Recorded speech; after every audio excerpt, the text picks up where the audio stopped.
Welcome. Tonight we're going to discuss the recent session of the legislature.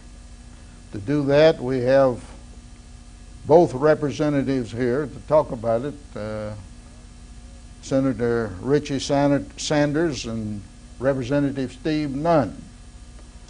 Now, I guess the first question I ought to ask both of you, and I don't know which one of you want to go first. There's been much said that this session of the legislature was an exercise in futility. I'll go with you, Senator. Well, Hugh, one of the things that happened, of course, none of the members of the General Assembly knew that we were going to be up there till November, because this was the first ever annual session, and that was on the ballot. And of course, the voters decided to let the legislature meet annually. I do think we did accomplish some things significantly. A couple of things: the brownfield legislation, Senate Bill 2, that allowed for us to develop contaminated industrial sites that we have all across the state, and I think that was really a significant piece of environmental legislation. And also the Murphy camera case. There was a case that actually was going to put a big hole in our budget, and we were able to act on that legislation. And I think if nothing else, in acting on those two pieces of legislation, that it was a session that was worthwhile. We also did a number of bills that Representative Nunn had to help foster children, and I'm sure that he'd like to talk about those. I'm going to ask him about his bills here shortly. Let him brag a little bit. And I had two bills that we were able to pass through this session. One was Senate Bill 47, that give the Economic Development Cabinet more incentives for the secondary wood industry, and that's something I think that here in Kentucky that we really haven't been able to take full advantage of in being able to attract cabinet shops, door manufacturing companies, furniture manufacturing companies like North Carolina and other states. We do have an abundance of natural resources with our timber here in Kentucky, but we haven't been able to really develop that industry, and hopefully with Senate Bill 47 it will give more incentives to those secondary wood industries. We've been shipping it out of the state. We've been shipping it out of the state, and hopefully that'll will allow some of those companies to locate facilities here in Kentucky. And I also had a bill that related to the budget, to say that when a governor succeeds himself, that he must submit his budget on the 10th legislative day rather than the 15th legislative day. And this will not affect the next budget, but it would affect the governor who succeeds himself in office.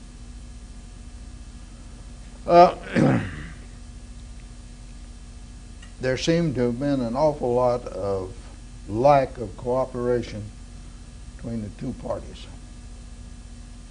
I understand, and from what I read, it was pretty much a gridlock. Of course, the two individuals that get the most credit for it, Senator Williams and the governor.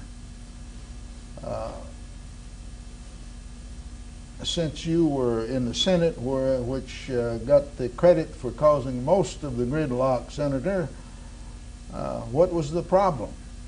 Well, I think it goes back to the November elections. The elections happened in November, and of course we were up there in January, and there wasn't a healing time. The session happened really quickly, and then I think the bills that had the most disagreement, which were the workers' compensation and the garbage bill, that you know, they needed to be, in my opinion, needed to be scrutinized pretty heavily. I mean, the Senate position was that we wanted to make sure that we wanted to price what we were going to do with the workers' compensation as far as the black lung benefits.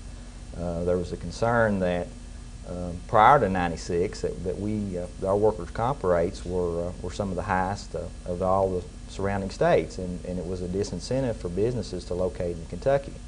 And the Senate position was that we wanted to make sure that we had an actuarial pricing of what we were talking about doing with the black lung benefits. And I think that we can come up with some common ground and help the miners that truly need help with black lung, but it needs to be done in a way that doesn't adversely affect all the other businesses in Kentucky. And I think that we will have a time, hopefully, to heal some wounds, because those elections in November were bitterly fought all across the state, and you know, time has a way of healing wounds. Does it, when you've got a governor's race going to be coming up, and perhaps a lot of the gridlock was caused by what I read and so forth, was caused by probably the governor and Williams and some of your other cohorts up there were thinking politically about the next race, the senatorial race and the governor's race. Now, is there any truth to that? Well, I'm sure there's probably some truth on both sides of that. You know, some of the Republicans in the Senate felt like that last session, whenever we were able to come to agreement on the budget, that the next day Nikki Patton, the chairman of the Democrat Party, was on the airway saying that it was a Republican tax increase, and which you know, had been negotiated in good faith, and there was a lot of members who went through races that you know, that did not sit well with them. We'll talk about taxes a little bit later. Steve, you seem to be able to work both sides of the fence rather well. I have noticed you were able to do that when both sides were Democratic. How do you do that?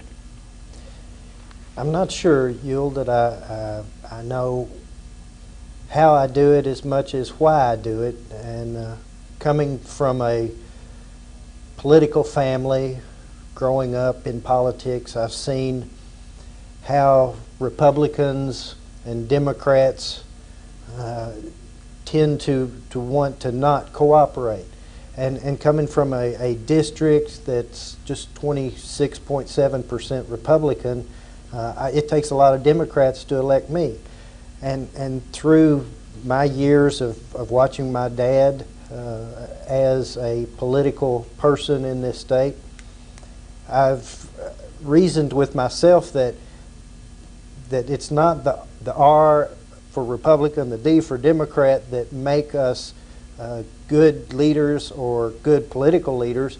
It's what's within you and what your goals and objectives are, and I've just tried to focus my attention on what's best for the people in the community, for the state as a whole, and try and press forward with that and not get into so much of the Republican and Democrat infighting that takes place. Yes, but you have to end up with the support of both to do many of the things you've done up there. How do you maintain such cordial relations with both sides? Just keep your mouth shut about politics?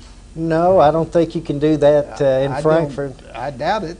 But you don't make it quite so personal.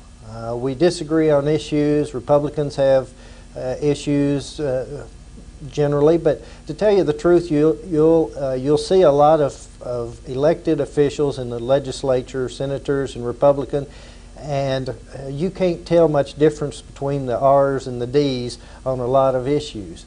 But what I've tried to do is just not make it a personal difference, but make it a difference on an issue as it rises and falls on its own merits. I think you've been rather successful in getting considerable consensus and stuff that you have proposed up there, and I congratulate you, and I think your district appreciates it very much. Thank you.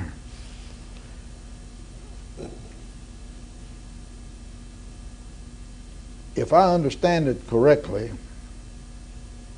the committee system that you used to have between sessions of the regular legislature has been abolished. Well, Is that correct? They haven't been abolished, but they have been preempted because of this political battle between the House and Senate for the makeup of certain statutory committees, and the Senate would like parity with the House when traditionally the House has had more members on some of these committees.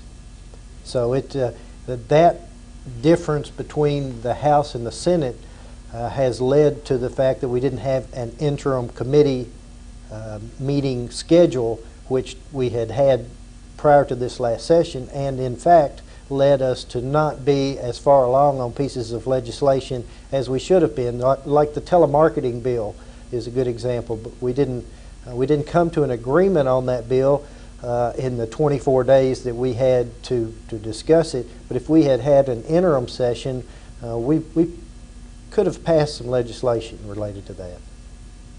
Well, now you raise another question. If we're going to have annual sessions, should they be 60 days rather than the short session the other year? Well, I think we can accomplish what we need to in a 30-day session. We learn from our mistakes. Probably if you were a builder of houses, the first house you built probably wasn't the best house you built. Hopefully you learn and mature.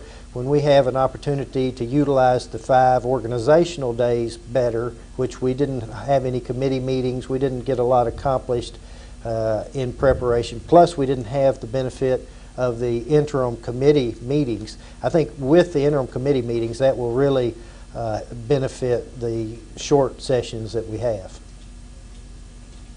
I would like to add, though, that being in the General Assembly since '91, that this is not unique, I don't think, between the conflict between the Republicans and Democrats. I can think back to whenever Wallace Wilkerson was governor and, of course, Bobby Richards, Speaker of the House from Glasgow, and that there was a lot of disagreements and a lot of harsh words at that time. And then later on, when Eck Rose was President of the Senate, Democrat, and the confrontation with Burton Jones. So I don't think this is something that's totally partisan. I think it's also disagreements between the various branches of government, and I think that's important for the viewers to take in context as well. Still, much of it is political.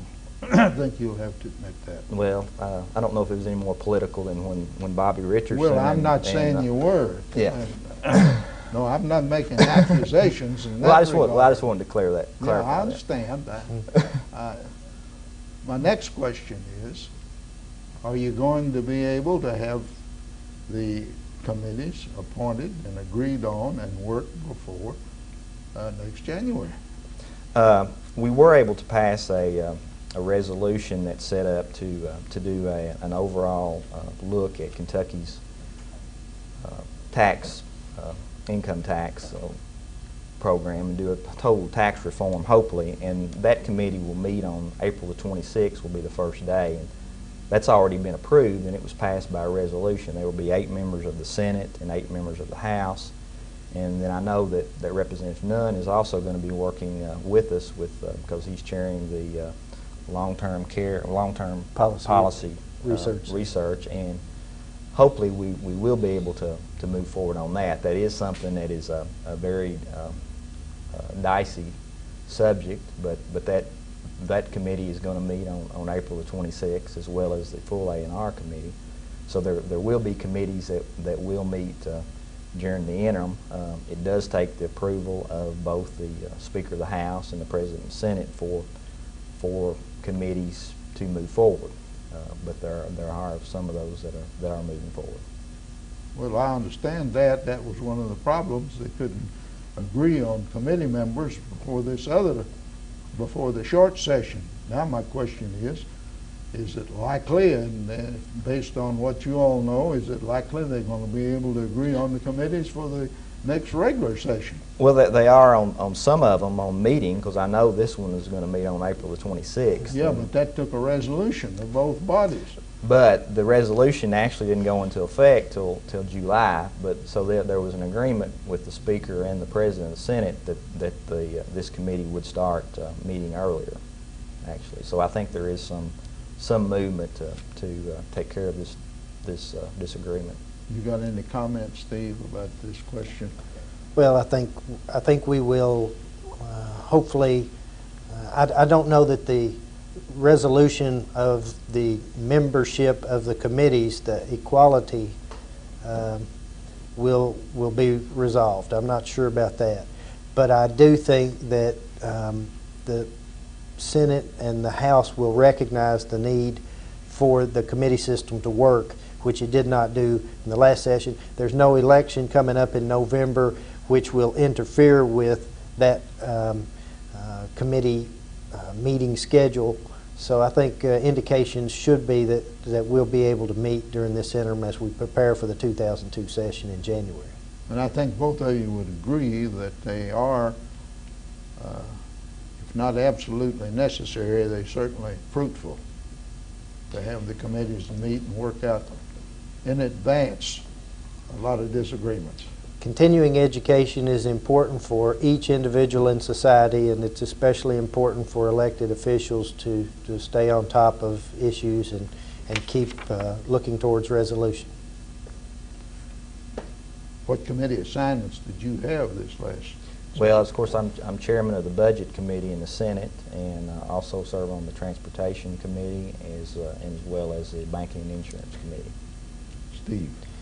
Appropriations and Revenue, Health and Welfare, Labor and Industry, and as Richie said, I'm chairing the Long-Term Policy Research Center this year.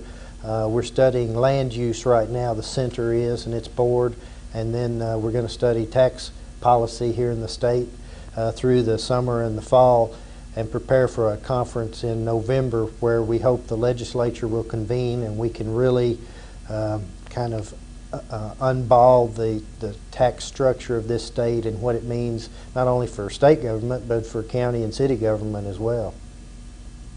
Now, I'm not sure I understood you. You're saying you're hoping for a special session in November to... No, this would be a conference which the Long-Term Policy Research Center puts on. It will be a conference open to the public, but it will be focused on the tax structure for the state of Kentucky for the general fund, which also impacts local governments.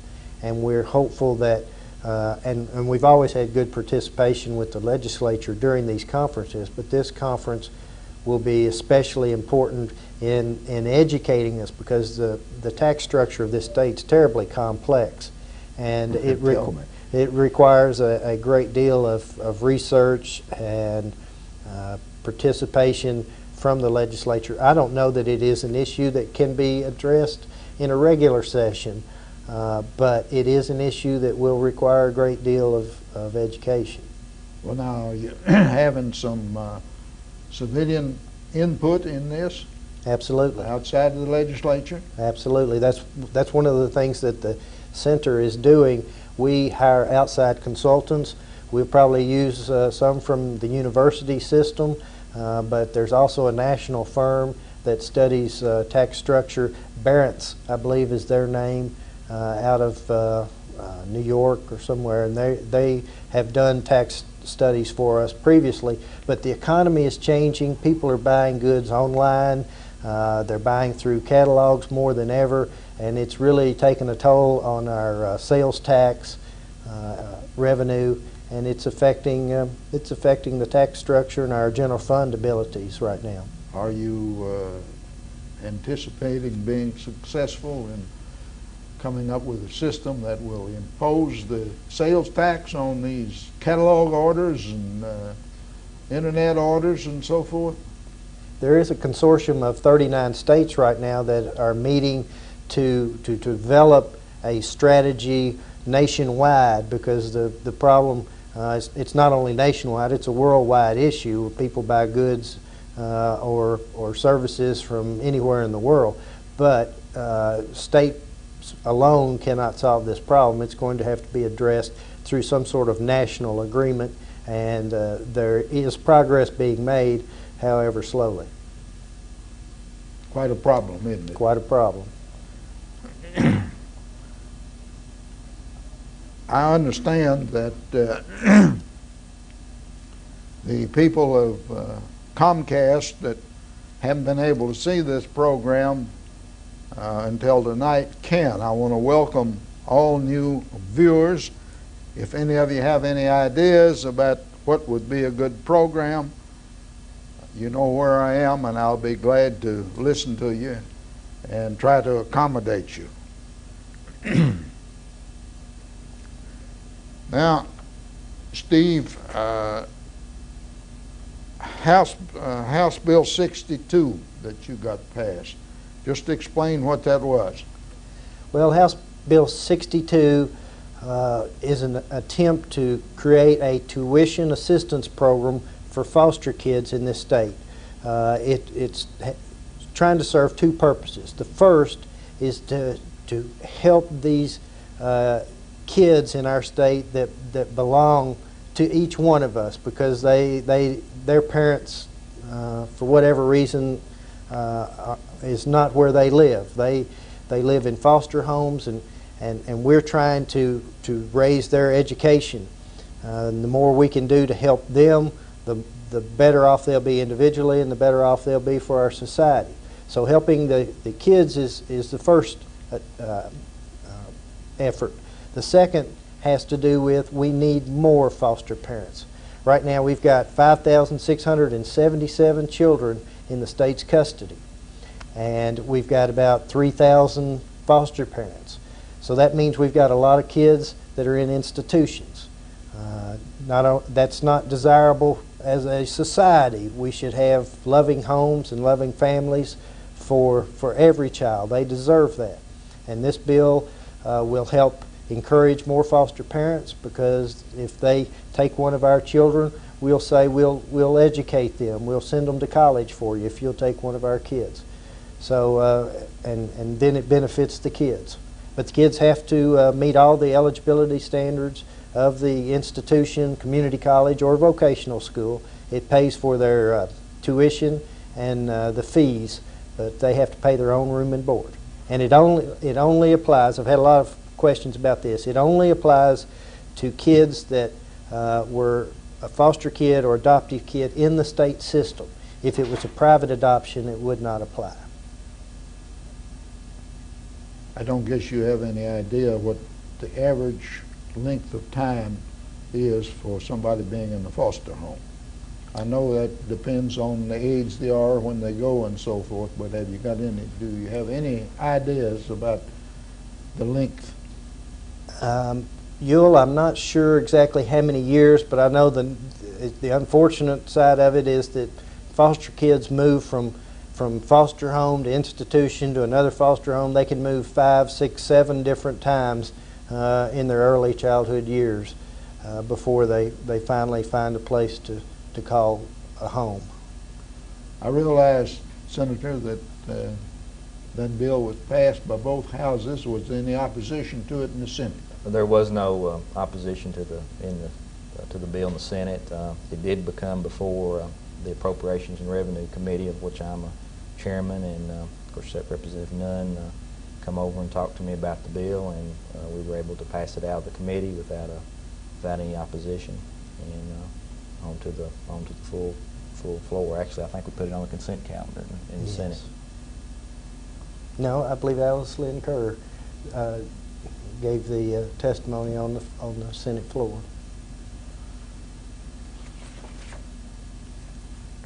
Now about House Bill 145. Well, that's another effort related to trying to encourage more foster parents. Foster parents accept children that belong to us. They have trouble purchasing health insurance. And in Kentucky, everybody in the individual market does. But that bill would help foster care parents to buy into the state system. They have to pay 100% of the premium. The state doesn't put up any money, but they can buy through the buying power of the state, and that will assist them, or through some other group. And what we're trying to do is make it easier for foster parents to get health insurance. They pay 100% of it, but they're taking care of our kids, and so it's another inducement to try and reduce the number of kids that are in institutions. Any opposition in the Senate to that? I don't recall any opposition to it. We have been able to make some strides in trying to get some more competition back for health insurance. That's one of the things that that we were able to do in the previous regular Regular 2000 session, and of course most of that didn't take effect till January, and there has been a couple of more companies that have come back into Kentucky offering some more coverage, so hopefully that will benefit all the citizens, and rates, my understanding, are kind of coming down or stabilizing. Yeah, that was a good bill. Yeah. That, That was one of those bills that, you know, it passed the Senate, and the Commissioner of Insurance supported it, which was Governor Patton's appointed, but there was only one Democrat senator who actually supported that over in the Senate, but we were able to pass it through the Senate, and then working with members of both parties of the House, be able to get that through. So that was an example, I think, of people working together, cooperation. People working Yeah. together. Mm-hmm. House Bill 112. That bill relates to telehealth, which is the technology that will allow citizens to stay in their rural community and see a specialist physician in Louisville or Lexington or Nashville. The technologies are evolving at such a rapid pace in this country, and we're utilizing those for clinical and medical procedures. In Kentucky, we have 120 counties in Kentucky, and 105 of those counties are designated by the federal government as either a health professional shortage area, a HIPSA, or an MUA, a medically underserved area. That tells you we've got an access problem for people getting health care. We've got a shortage of doctors, we've got a shortage of clinics for people to get health care. The health status of this state is relatively poor compared to the nation as a whole. And utilizing this technology will let people stay in their community, still get better health care, and keep their dollars locally instead of people having to get rooms in a big city somewhere to see a doctor the next day. Now, if I understand this bill, they'll have access in the rural areas to a doctor in an urban area. That's correct. And then he can he even prescribe Yes, he can. over the internet, prescribe medications? It's and not so over forth? the internet. It's real time, just like this TV show Glasgow Wants to Know. It's real time. The doctor, while I can't see the people at home, with telemedicine, I would be able to see the person at home. The person at home would be able to see me if I was the doctor.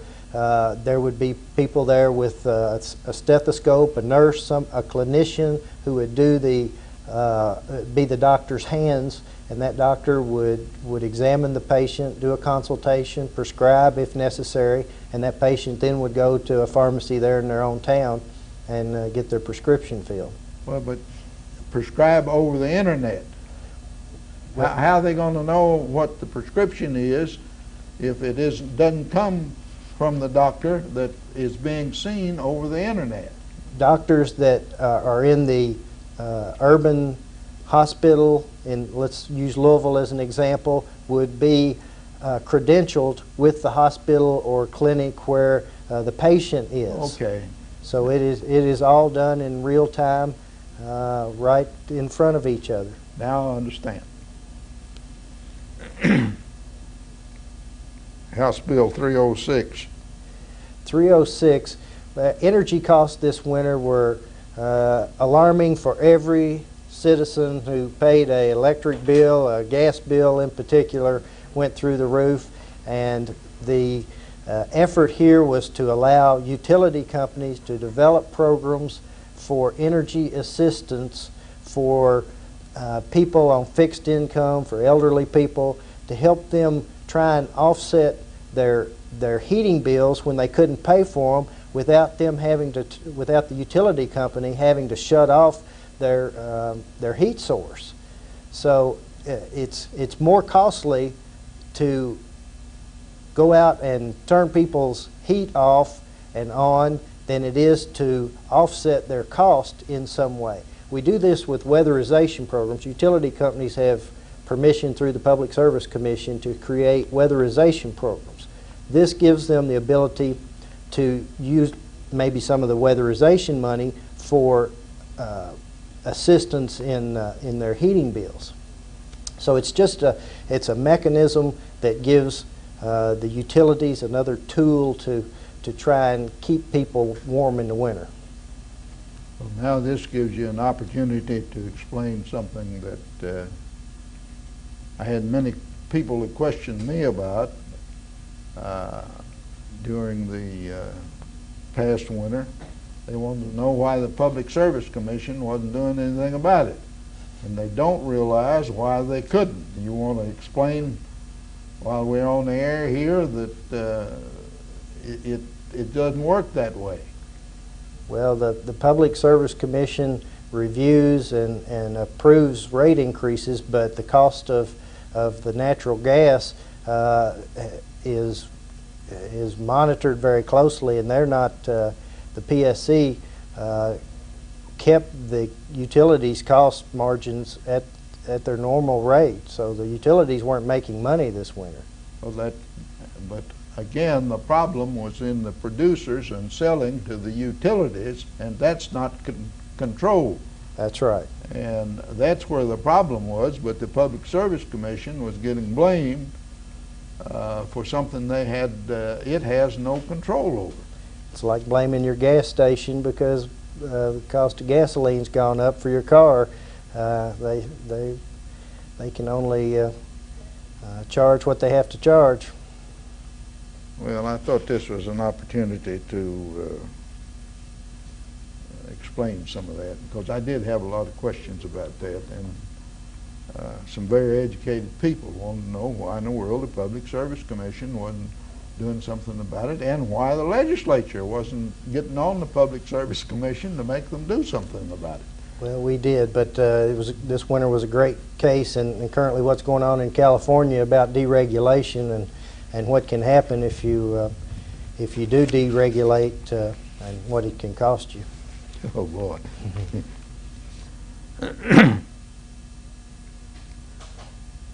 Now, you talked about the brownfield legislation already. Essentially, the publicity concerned Louisville and the riverfront down there, as I recall. But that does apply all over the state, including the old Mallory position over here, which I don't think has ever been completely decaminated. Well, decaminated.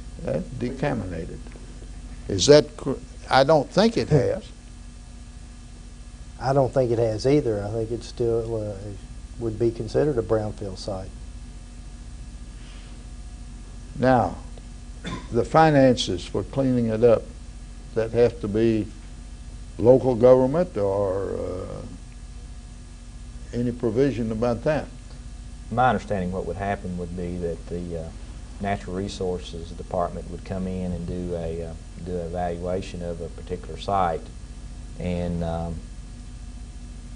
then they would say what level of cleanup they think this particular site would need, and then new companies that come in would get a letter or a certification saying that this would be what they would be responsible for, and then so that anything else that come up they would not be responsible for. What you're having now is you're just having these sites that just sit there abandoned because companies come in, new companies come in. They don't want to take a chance on what their potential liability might be. So they're actually going out here and contributing, I guess, to urban sprawl by going into new sites. And a lot of these old contaminated sites already have all the infrastructure in place with the water and the gas and the sewer. And but it's my understanding that there would be a survey done by the Natural Resource Cabinet. Somebody got to request that survey, or are they going to? They would have to request that survey. A prime example of something that was happened. This didn't happen through the brownfield legislation, but actually U of L's new football stadium, Papa John Stadium, was a contaminated site, and there was a provision made by state government to allow them to build that facility there. So that's an example of something that can potentially happen with a brownfield site.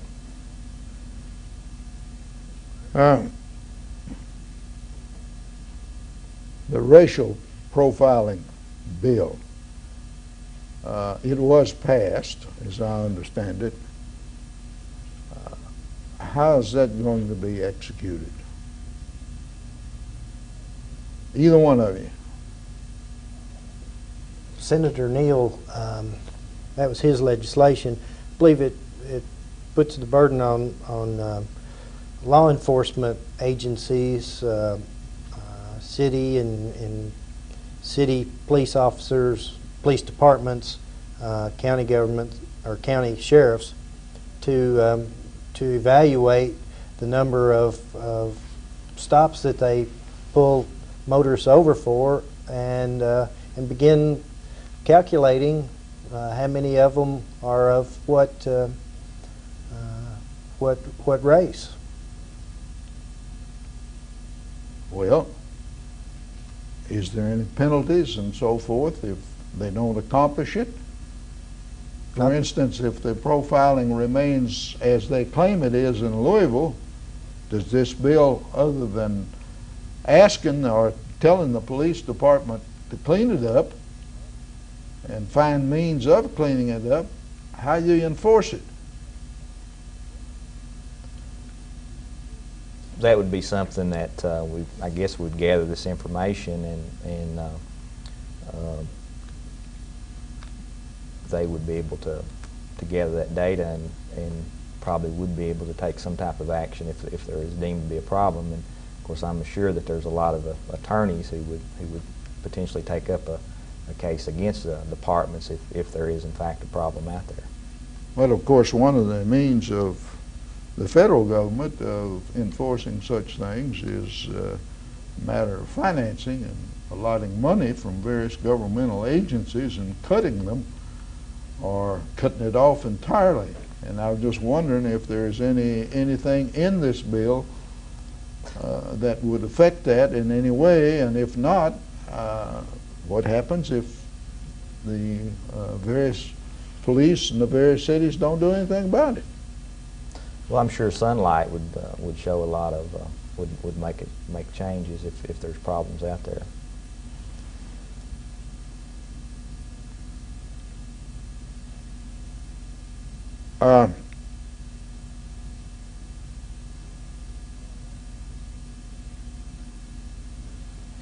The garbage bill, which failed, and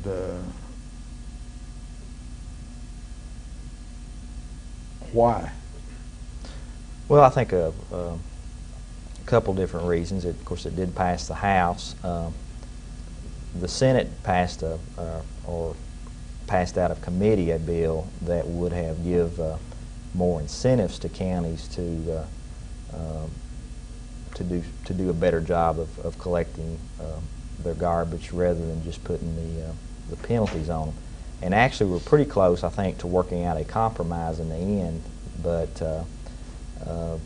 because of the lateness of the Senate actually getting the garbage bill over there, those negotiations broke down at the 11th hour, and we're not able to get anything through. But what Governor Patton has announced by executive order was kind of more of the direction that the Senate I think wanted to go in that offering incentives to counties that were doing a good job and rewarding those rather than penalizing counties who are strapped financially anyway and who wouldn't be able to meet those expectations. Is Stumbo ever going to be able to get his bottle bill tied in the garbage bill or get it passed one way or another? Steve, it's over in your house. I think the momentum is growing for something. He dropped the bottle bill aspect of it, and what he did was to put a half-cent fee on all non-returnables. So you didn't have to take the non-return, or you didn't have to take your aluminum cans or bottles back to get a return. So that was the bottle bill part of it. What he's done is the result is the same as. Well, it generates enough revenue to take care of the problem, and I think that's the problem with the governor's bill and with the Senate's version is that It uses a relatively small amount, $6 million or so of general fund money at a time when we have a shortfall in Medicaid and other items related to the budget. So while everybody supports garbage collection, we're basically trading off people for paper and cleaning up the environment. What I think is the best way is what Stumbo proposed this last session with the half-cent deposit fee on wrappers and fast food items. You pay for it up front, but it generates the money which goes back to the counties and gives the counties the money to get out there and take care of the problem. But it has built some momentum. It got 41 votes this time. It'll only take 50 votes next session in the House, whether it has that sort of support in the Senate. But I still think if you're serious about it, if you really want to do something, then you're going to have to pay for it, and that's an upfront way to do it. It's no back door. What do you think is going to happen in the Senate? Well, one of the things that, if you want to say how does it touch home, dark containers, of course, over at Horse Cave, and they work about 1,000 people over there. And their management has testified that, the bottle bill they would have to locate somewhere else. There would potentially be 1,000 jobs in jeopardy in this area. Their CEO has testified at that at a meeting in Frankfurt, and that's something that I think we have to be very careful about. There is, I think, the momentum to try to do something in the Senate, but we got to remember that Kentucky borders several states. We're surrounded by Tennessee and Indiana and other states that don't have this type of legislation, and we've got to be careful about what we would do to those businesses that are located in Kentucky. And I don't think it's really, I think that's something that needs to be examined very closely, and if some of these things can be worked out, I think everyone wants to see the need for cleaning up Kentucky and maybe enforcing the laws that we already have on the books.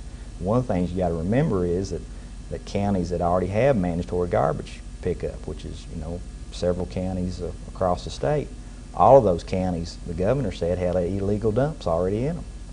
So I mean, I don't know that mandatory garbage takes care of the problem that we're talking about with the illegal dumps. You spoke of the governor's executive order in regard to this question.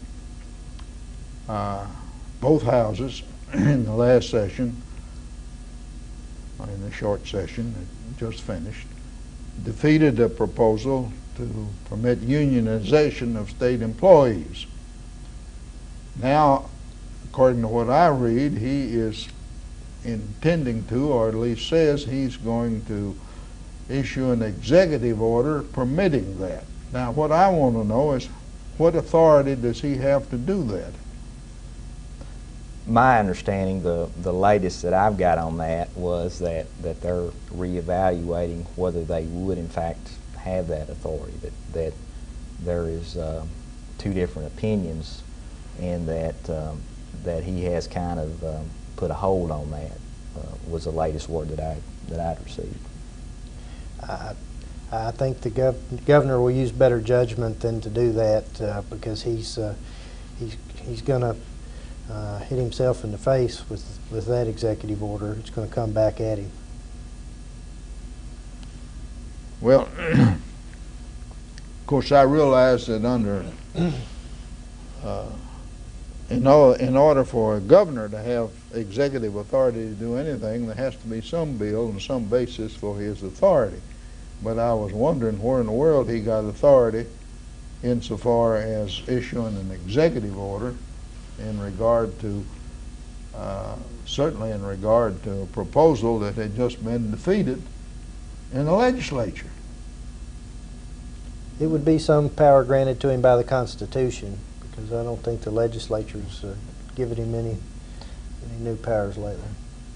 The latest I had heard is that he's slowing up on that. He's reevaluating that.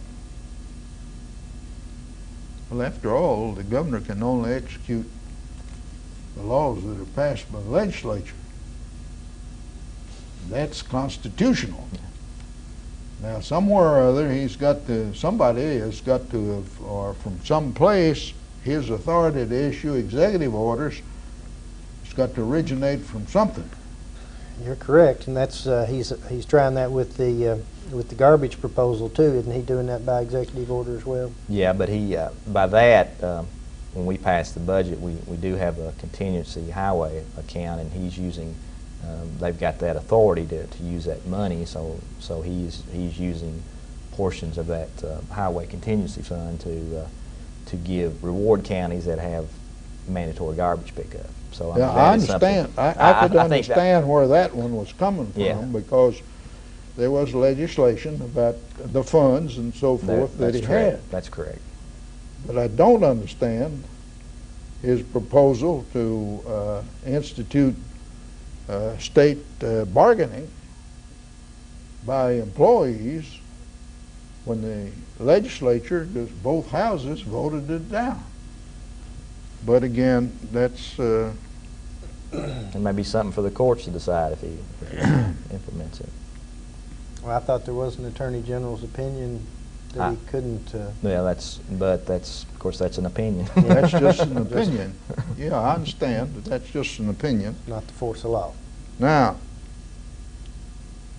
what about election reforms, particularly as a result of what happened down in Florida and so forth? I believe there was a bill introduced to, well, it was Secretary of State. Secretary of State's bill. And as I recall, neither house passed that. Am I not right? Never got out of committee. Why? Well, I don't serve on the state government committee, but there were no elections coming up this fall, and for whatever reason, leadership in the House decided that it wasn't time to hear it. And I can't give you a good reason. I can just tell you that that it was decided from on high that we wouldn't pass it. I think of course it wasn't over in the Senate, it was introduced in the House. I think the reason that the House maybe did not pass it, my understanding was that it was going to cost some additional dollars, some of the things that Secretary of State Brown proposed. And of course, during this session was not a budget session. In order for us to do anything to the budget, it took a supermajority to act on those things. And I think that my understanding that they decided not to do that because we didn't have any elections coming up this year, and because of what it was going to mean as far as the budget going in, opening the budget back up. Another thing that I would point out that Kentucky was highlighted as being one of the states that had more electronic voting machines than any other state, and that's something I think that we can be very proud of in Kentucky, and we're one of the first states that gets our returns in. Yeah, no doubt about that. Yeah. Now, fundraising. I think somebody had a bill in about fundraising, did they not? I've forgotten which house, or I mean which body, or maybe both. Senate Bill 1, probably. 1 or 2. What happened to it, and why? Well, it passed the Senate and didn't get a hearing in the House. Now, Steve, why? Well, it belonged to President David Williams, and he was holding some of the House's leadership's bills, and there was some probably political pressure about contractors who have been giving for years to the governor and to other candidates that it wasn't exactly fair to say that if they have given in the last I forget whether it was 2 years, then they couldn't have a state contract. But generally, that's one of those bills that got caught up in the in the crossfire between the Senate leadership and the House leadership. I actually had an amendment on that to say that if there was a mistake made that someone that had a contract and they didn't know that this would hurt their contract, that they could be able to correct that and not lose their state contract. Well, you would, if that had happened, you were creating good fees for lawyers. Well, we do that quite a bit anyway. When you come up with something like that, why, you help my and your wife's profession. Unfortunately, my wife doesn't practice in Kentucky. I know, but same things happen down there as happen here in that regard. So now, of course, one of the big issues and a lot of talk all locally and all over the state, and as far as that's concerned, all over the country, is the issue of the Ten Commandments. Attempt was made, as I understand it, to agree on that, but it wasn't successful, as I remember, in either house. No, actually, in the 2000 session, we passed a bill on that, saying that that was to be as part of the historical doctrines, as well as with the U.S. Constitution and other things. And there is I guess a federal court case going over in London, and I think of the first round that the state did lose that, but I'm understanding that is on appeal, I guess. And I don't remember any bills being... House Bill 26, according to my record, Yes. my records, dealt with the Ten Commandments. And it did pass the House quite substantially. It's basically the same bill that it's not the bill that passed in the 2000 session, but the part that was went to the court system had to do with the statute on the Capitol grounds with the Ten Commandments on it.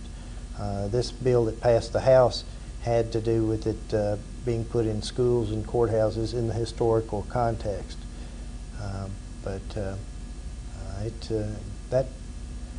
That bill passed the House quite comfortably.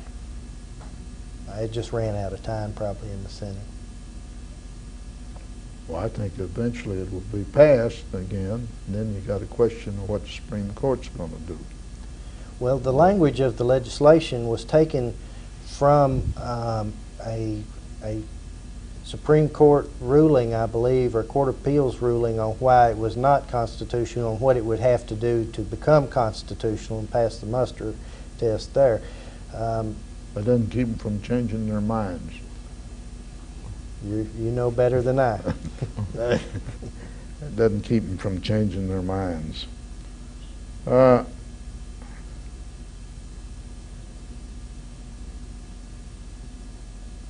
Senate Bill 114, I thought was an interesting bill, permitting judges and prosecutors and other public officials to carry concealed weapons. For instance, the superintendent of schools is a public official. Would this permitted him to have carried a weapon? Well, there is, I think there's legislation that you can't carry a firearm onto school property already. Well, yeah, but this legislation is more recent than that. Yeah, superseded and allowed. Superseded. Of course, this was done because of the tragedy that happened over in Cumberland County with a number of Commonwealth attorneys and others approached members of the General Assembly about doing something with Fred Capp's incident where that he was killed at his home. I understand all that, and it was certainly a tragedy, but is that an excuse for passing legislation that's going to possibly create more tragedies. Of course, my understanding, since we passed the concealed carry, people have to go through training and you have to get a license, that there has not been one incident of any type of mishandling of firearms since we passed that legislation, to my knowledge, in Kentucky. Well, that's not what concerns me. Well, this would you would have to. A school board, a member of a school board is a state official. You could have all the members of all the school boards of Kentucky running around with concealed weapons. Is that the intent and the purpose? I think the Senate version that passed was fairly limited in the number of persons that gained that permit. But there was a representative from Benton who added about 6 amendments to it that let everybody under the sun carry a concealed weapon.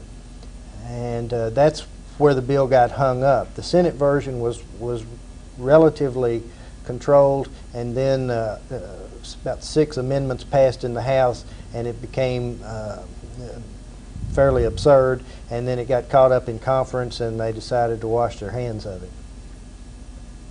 I don't want to go into this very much, but the Chief Justice's bill for family courts, Passed on the last day. both of them, both houses passed it? Yes, it did pass. Well, I hadn't seen anything about that. That'll make him happy. Yes, sir. Yeah, Sure. that'll make him happy. Now, is Williams going to run for governor? I don't know. You'd have to ask him that question. You probably got some idea. Your impression. After all, you're in the Senate, and I know you deal with him. I know Williams also. What's your impression? Is he going to be a candidate for the Republican nomination? Well, my understanding is most people, and of course we got Representative Nunn here too. That's Well, I'll get sure to him in a minute. considering, but most people, I would say, on the Republican side are kind of looking to see what Hal Rogers is going to do, and then if Hal decides to run, I would think that a lot of people would reevaluate their situation. If he does not run, I would say that there would be a crowded field on both sides. Well, I'm not a politician or anything, but I would think that Hal had more sense than to give up the position that he's got in the House and the authority and the power he's got and what he can do for Kentucky to run for governor. But that's his decision, not mine. Now, there's speculation in the paper. I've seen it 2 or 3 different places now that you and Rebecca Jackson may form a team to run for governor and lieutenant governor. Fact or fiction? The fact is that Rebecca Jackson and I have discussed what the Republican Party could do and what we could possibly do as candidates, but we discussed it very generally and in just a short discussion about it. Uhel. Thank each one of you. We've got about 30 seconds here. I think both of you have done a good job in Lexington and have represented your districts well. And I think the public generally thinks that. And again, I appreciate your coming here, and thank you very much. Thank you, Uhel. We appreciate you very much too. Thank you.